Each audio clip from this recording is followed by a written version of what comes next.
Welcome to Tech Confidential's Behind the Money. I'm Kathleen Flynn, and I'm here with Jordan Goldman, who is the CEO and founder of Unigo.com.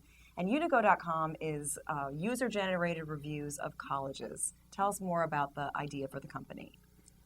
Well, Unigo right now is the world's largest resource for college information. We were in stealth mode for about 8 months pre-launch, and we covered 250 schools all around the country.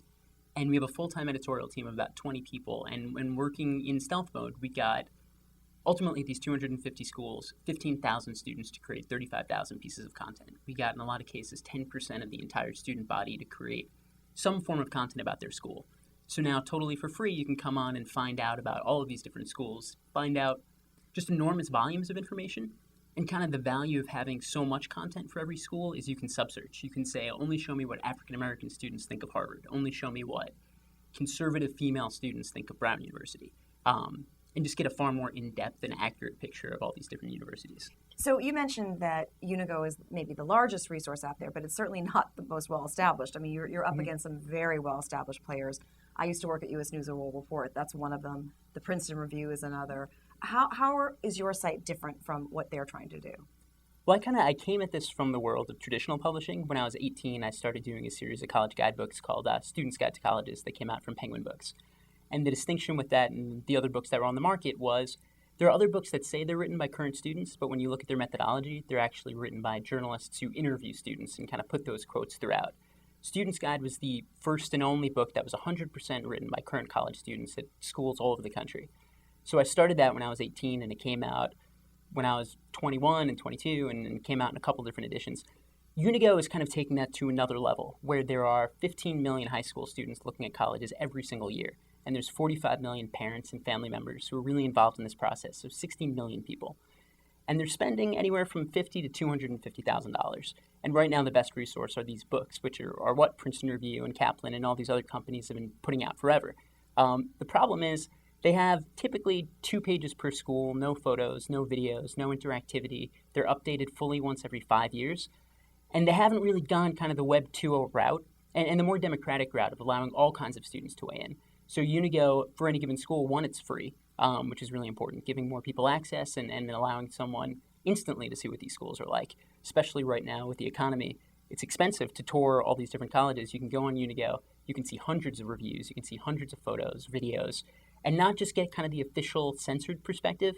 We got all of our content from the students at large. So they're telling you both the things you're going to find in these other sources, but also the things that you won't.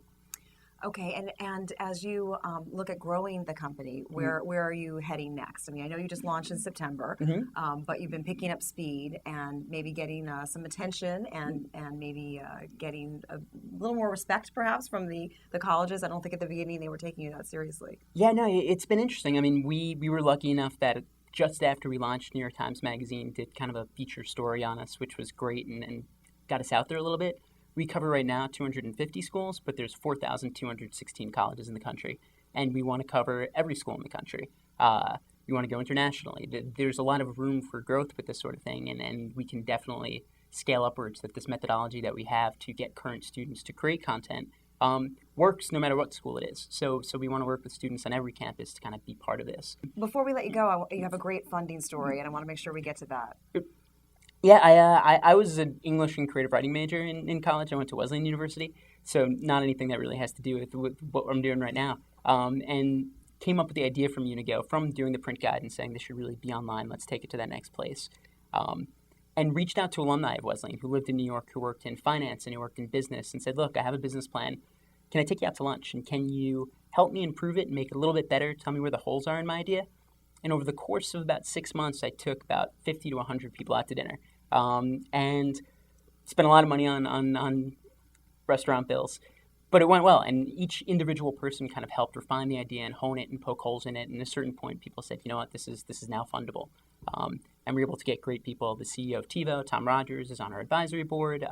Frank Seeker, our lead investor, is a board member of JetBlue and Kohl's and Ennis Communications. And it's just a really fantastic guy, a knowledgeable guy. Well, and as I understand it, he's the one who said to you, I eat my eggs at this particular diner every single morning. You have until I'm done with my eggs to pitch me. Yeah, no, I mean, it was amazing. I emailed him cold. It was amazing that he said that he would take the time to meet with me. And he said, here's where I live. You can meet me at my diner. Tell me your idea. You got X amount of time. And at the end of it, I'll tell you whether or not I'm interested. And at the end of it, he said, hey, I'm interested. I think I want to come in, send me your stuff. And that kind of wound up kicking us off. All right, great. Well, thank you very much, Jordan Goldman Thanks a from lot. Unigo. And thank you for watching Tech Confidential's Behind the Money. I'm Mary Kathleen Flynn.